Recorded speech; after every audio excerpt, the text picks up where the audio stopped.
Hello Joseph Chamberlain students and anybody else who happens to be joining us. Today's presentation on non-fatal offences is going to focus on grievous bodily harm.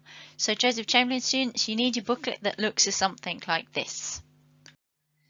So what I'd like you to do first of all is have a look through your booklet.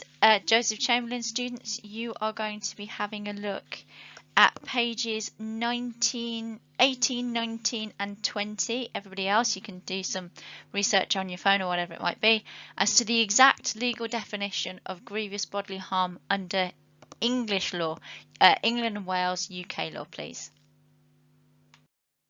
I'd like you to have a look at the information under each section of the Offences Against the Person Act in respect of grievous bodily harm. Joseph Chamberlain students, you'll find it on page 18 of your booklet, and you've even got a table to add in. Everybody else, you need to have a look at these definitions at the bottom, and I'd like you to try and identify for me the similarities and the differences between section 20 and section 18. So if we have a look at the similarities first of all, the actus reus of both of these offences are the same, and we're going to look in a lot of detail as to exactly what that is and what it means in a moment. But essentially what we're talking about is inflicting grievous bodily harm and or malicious wounding, and they're both from the same Act of Parliament. In terms of differences, the mens rea of the two offences is very, very different, and as a result of that, the sentencing is also very different. Also included in section 18, something that you won't find in section 20, is the reference to the part about lawful arrest. So let's have a look at a little bit more detail. Joseph Chamberlain students, you can have a look on page number 19 at the sorts of injuries which would be included in under grievous bodily harm, section 18 and section 20. Because the actus reus of both offences is the same, the injuries are also the same. So it's not the case that section 18 is a more serious injury than section 20. We'll come on to looking at why they have different mens rea in a bit. So we're talking about really serious, really nasty injuries here, definitely requiring hospitalisation, life-changing injuries that are going to take a long time to recover from and actually could have an effect for the rest of somebody's life. So things like permanent disability, permanent loss of sensory functions, so hearing, sight, significant permanent visible disfigurement, so really nasty scarring, broken or displaced limbs or bones, including fractured skull, compound fractures, that's where the bone pops out of the skin and is completely displaced, one of my biggest fears in this world, broken jaw bones and cheekbones. Your cheekbone, if you run your finger underneath your eye socket, please don't bodge yourself in the eye, you will be able to feel your cheekbone. Your jawbone is the one that keeps your mouth moving. Quite often if either of those are broken, it requires surgery to correct them, some quite serious surgical operations, and the chances are that somebody's face is never going to be quite the same again. So it's a really, really serious injury there. Broken ribs is also section 18, section 20 grievous bodily harm. Injuries requiring a substantial loss of blood, which usually requires a blood transfusion so that somebody loses so much blood that they need some more. And injuries, physical or psychiatric, resulting in lengthy treatment or incapacity. So we're talking about the really serious stuff here, and actually the stuff that is as close as a person is able to get to dying without actually dying. So let's break it down in terms of what the actus reus of each one says. The actus reus of section 18 and section 20 is inflicting grievous bodily harm, which is essentially broken bones, or malicious wounding, cuts and blood. So a wound, there will be a cut, there will be a lot of blood. Grievous bodily harm is a catch-all term for almost everything else, including your broken bones. So let's just hammer this point home. I know that we've already said something quite similar, but it's really, really, really important. Both section 20 and section 18 have the same actus reus. The injury is the same. The level of injury can be identical. The only place that they differ is the mens rea, and it is not the case that the injury for 18 will be worse than 20. Did you get that? it's not the case that the injury is worse for 18. So we're going to be having a look at the following Actus reus cases. Joseph Chamberlain students, you will find some on page number 20. Everybody else, you're going to have to do a bit of Googling. The key cases that we will be looking at is Eisenhower, DPP and Smith, and Decker. So JC students, you can be filling this in on page 22. So you've already had the Actus reus of the offence. The case of Eisenhower is your case about a wound. And for our purposes, what we need to say is it is a cut to all the layers of the skin. Now, as lawyers, we are not medical experts. We don't know about the composition of the skin. But what we know is that it is a cut that goes all the way through the skin, and so there is going to be a lot of blood. The case that you need to define grievous bodily harm is the case of Smith, which quite simply said the judge was asked, well, what does grievous bodily harm mean for the purposes of the jury? And the judge said, let's keep it really, really simple. For the purposes of the jury, grievous bodily harm means really serious harm. And the final case that you need for grievous bodily harm is the case of Decker, which is about a person who intentionally infected his victims with HIV. And this was a case of biological GBH. So let's move on to the mens rea of section 20. The mens rea of section 20, which JC students, you are looking at the third box down on the left hand side, is intention or recklessness as to causing some harm. So for section 20, you do not need to intend the level of harm that you actually cause. So the mens rea case for section 20, left hand column bottom box, is a case of Parmenter. And in this case, the judge said that we must prove that the defendant did see some physical harm might be caused. Maybe not the extent of the harm that they actually caused, but that some harm was likely to result. So, quick test, just to make sure that you're thinking. You can whiz back through your booklets and you can write it in the section at the bottom. What's the Actus reus of GBH? Which case defines a wound? How did they define it? Which case defines GBH? How did they define it? And your challenge point is to think about what is the difference between GBH and ABH. So we're going to move on and have a look now at the mens rea of section 18. And the cases that you're going to need is a case of Morrison and Belfon. So I know we've said this a lot, the Actus reus of section 18 is the same as section 20. The mens rea, there are two different mens rea depending on who your victim is. So the mens rea generally for normal people like you or I is intention only, recklessness is not sufficient, intention to cause grievous bodily harm. The other mens rea is intention to resist arrest and recklessness as to causing some harm. So the second one is when your victim is somebody who's trying to carry out a lawful arrest and they are injured in the line of duty. There is a lower level of intention required for those people rather than for, and I'm going to use a very generic term, normal people. You might want to have a think about why that's the case. So these are the two cases that you need.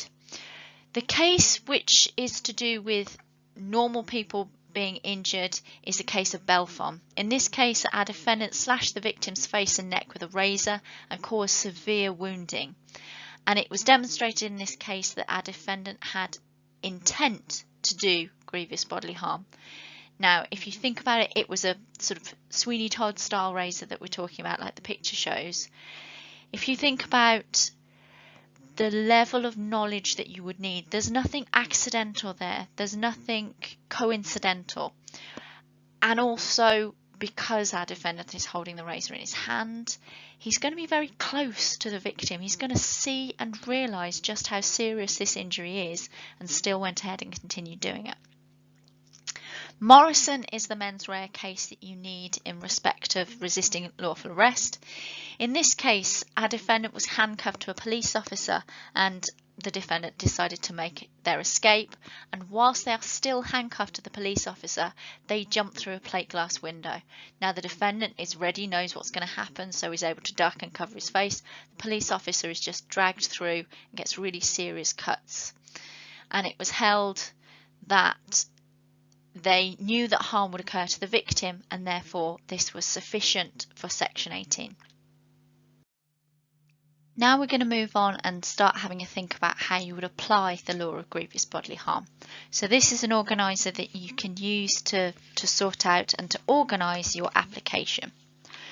So where we're going to start, as we always start with, is to say that the defendant could be liable for grievous bodily harm contrary to the Offences Against the Person Act 1861. You need to get in there straight away with the full title of the offence and the act from which you will find it.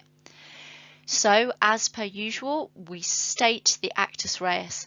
Now, we're not going to split into Section 18 and Section 20 until we get onto the mens rea. So when we're talking Actus reus, you keep it quite generic and just say Actus reus of GBH is. So we're going to say that it's unlawful or malicious wounding or inflicting grievous bodily harm. You will then explain what a wound is, using the case of Eisenhower, a cut to all the layers of the skin, and then you will explain GBH with a case, Soap Smith, really serious harm. And then you would apply to your scenario. So you would say, in this case, I can see that our victim has sustained this sort of injury, and therefore it's grievous bodily harm or a wound, or possibly both. Now what students always do is they always say it's a wound. You've got to, and I'm sorry, I know this is unpleasant, imagine the scene in your head. In your head, can you see blood? If you can, then there is a wound. If you don't see any blood, then there is no wound, and it would have to be grievous bodily harm. So if you're talking about a broken hip, a broken kneecap, a broken ankle, a fractured skull, you're unlikely to see blood spewing, so it's more likely to be grievous bodily harm. Serious psychiatric injury, not going to be any blood, but it can still nonetheless be GBH. So once you've dealt with the Actus reus, you can move on and start having a think about the mens rea. So this is where our Section 20, Section 18 starts coming in. So the mens rea of Section 20 is intentional recklessness to cause some harm.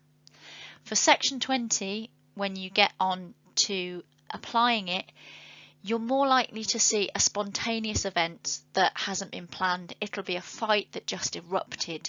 It won't be a planned, it's unlikely to be a planned, sustained attack. So you'll explain the mens rea of Section 20 with the case of Parmenter, and that your defendant must see a risk of some harm, albeit not serious harm. When you're applying, just take your defendant's word for it. I know that in real life you would be very suspicious, but when it comes to law scenarios, just go with whatever they say and believe them. So now we move on to the mens rea of Section 18, which is intention to cause grievous bodily harm, and you will explain the mens rea of Section 18 with a case of Belfon, where our defendant slashes the victim's face and neck with a razor, and then you would apply saying, is it Section 20, is it Section 18, and why? If you don't have a lawful arrest, then you don't need to have the other part of the mens rea, but if there was a lawful arrest going on, then you would want to state the mens rea of Section 18 in respect of that lawful arrest and use the case of Morrison. So what we have here is the EDUCAS sample assessment materials scenario question for component 2. Joseph Chamberlain students, you will find it on page 23. Everybody else, you're going to have to squint a bit because it's not very well printed. So whenever you have a scenario question like this, you start with the question. You don't start with the scenario because you need to know where you're looking. So we will advise Mari, so that's important. We know who our defendant is, whether she'd be likely to be found guilty on these facts of Section 20. So that's what we're focusing on. Mari, Section 20. So if you're asked a question, are they liable for Section 20? Implicit within that question is, why are they not liable for Section 18? So this is what happens. It's a horrible scenario, people. I'm sorry. Mari's husband Oliver came home late from work one afternoon and started slapping her because dinner was burnt. Now, Oliver is not our defendant. After suffering several hard blows, Mari punched Oliver in the face. The ring she was wearing caused a deep gash over Oliver's eye, and his yells of pain prompted the neighbours to call the police. Oliver was taken to hospital in an ambulance, where he underwent an operation to save his sight. Mari was arrested and taken to the police station. So let's have a look at some of the key issues here. So, we need to have a think about section 20 and focus on that. You can't make this a section 18 question even if you think it is most likely to be. So first of all, we need to consider whether the actus reus of section 20 is a wound or is it grievous bodily harm. Now he has a deep gash to his eye. If you have a deep gash to your eye, there's going to be blood. But eye damage is also going to be grievous bodily harm. So really, I would expect to see both. So as it says, it's likely to be a wound, a deep gash, and you would use the case of Eisenhower to support this. Then you need to have a think about, is the mens rea for section 20 appropriate for what she's done? Intention or subjective recklessness to inflict some harm. Well, that's a bit of a tricky one. Did she intend to cause some harm? Maybe. Did she see a risk and take it anyway? Yes, probably. And in this case, whether Mari intended to cause some harm, does it matter that the level of harm is not actually foreseen? Well, no, it doesn't. The fact that she caused a far greater injury, as long as she intended or was reckless as to causing some harm, then she can still be liable. You would want to have some discussion around the ring that she's wearing. Clearly she intended to punch him in the face, but whether the level of intention that she intended, what actually occurred, all comes down to the fact that she's wearing this ring and it causes an unexpected but not beyond imagination injury. So what I'd like you to do now, looking at everything that we have looked at together, is I would like you to have a look at some scenario questions for yourselves. So we're going to start off by looking at John. JC students, he's on page 25 with Ringo. So John decided to gain revenge against Mick, who had stolen his girlfriend from him. He lay in wait outside Mick's home and attacked him with a spade, hitting him several times over the head. Mick suffers serious head injuries and required 3 weeks in hospital. So you'll be very familiar with the structures of how we're going to do this. So we start off with the offence. The defendant is potentially liable for grievous bodily harm contrary to the Offence Against the Person Act 1861. We state the actus reus of GBH in general. Unlawful and malicious wounding or inflicting grievous bodily harm. Yes, you do need to use exactly those words. You can shorten it down to GBH once you've said grievous bodily harm once. That's fine. So you'll explain a wound with a case, Eisenhower, cut to all the layers of skin, explain GBH with a case, Smith, really serious harm, and then apply by saying something like, serious head injuries would most likely be grievous bodily harm as they would fit under the Smith definition of really serious harm. They could also be a wound if the spade had broken the skin. Note how I'm not saying anything that's particularly clever or unusual, but all I'm doing is explaining to the examiner how I have made that connection. What a lot of students fall down on and lose a lot of marks on, really good students this is what's known as mere assertions. So he hit him with the spade, this is GBH. Well, you haven't explained to me why you know that's GBH. It's all down to the level of the wound. And all I'm doing is acknowledging how serious the wound would be. So don't lose easy marks where you don't have to. So moving on to the mens rea, and this is where we start talking sections. I'm going to state the mens rea of section 20, intentional recklessness to cause some harm. I'm going to explain it with a case of Parmenter. The defendant must see a risk of some harm, albeit not serious harm. I'm going to state the mens rea of section 18, intention to cause grievous bodily harm. Again, because there is no lawful arrest going on, I'm not going to bother to explain both bits of mens rea. If you wanted to secure absolutely the highest possible mark and you had the time, then that could be something that you might want to add in to stretch yourself. I'm going to explain section 18 with a case. Belfond slashes the victim's face and neck with a razor. This demonstrates the level of intention. And then I'll apply by saying why it is or isn't section 18. So I've said in this case it's most likely to be section 18, as John carried out a premeditated attack with a very dangerous weapon, which he brought with him from home, it would appear, and hit Mick several times, so would have been aware of the damage that he was causing. Therefore, he's likely to be liable for section 18, which carries a maximum life sentence. So what I'd like you to do now is finish off by looking at Ringo. Ringo is snowboarding in the Cairngorm mountains. The conditions were icy as there had been no fresh snow for a week. By the end of the day he was extremely tired. Whilst coming down on his last run, he decided to see if he could break his own speed record. Unfortunately, he loses control and crashes into a party of school children, seriously injuring 2 of them. So I'd like you to state, explain, apply the actus reus, always start with actus reus, and mens rea of grievous bodily harm. Thank you very much.